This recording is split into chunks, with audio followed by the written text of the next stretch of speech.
Kalau dengan hanya 3.0 saja tak cukup untuk dapat tempat di Malaysia. Mendaftar untuk program keluar negara.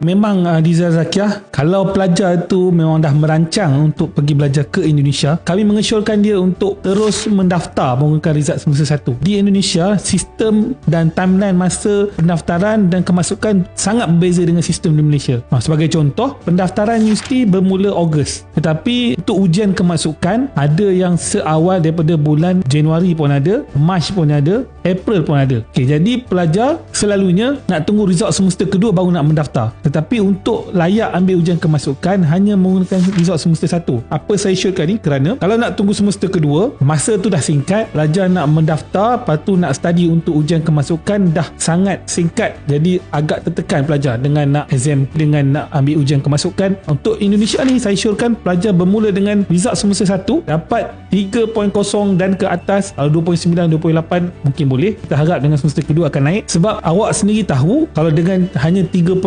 saja tak cukup untuk dapat tempat di Malaysia. Mendaftar untuk program keluar negara, kita pergi belajar ke IPTA luar negara. Kalau kita tak dapat 3.8 dan ke atas atau 4 flat nak dapat program veterina di Malaysia memang susah. Untuk Indonesia kena daftar awal sebab nanti ujian kemasukannya ada bermula seawal daripada bulan 3. Jadi kami boleh bantu guide pelajar, bagi tips and trick. Pelajar boleh siapkan diri dan masa untuk sampai tarikh dia terbang tu Ogos tahun semasa. Jadi kita syorkan buat pendaftaran awal, ambil exam seawal mungkin. Kalau ada yang tak ambil MUAT lagi, boleh daftar untuk ambil MUAT.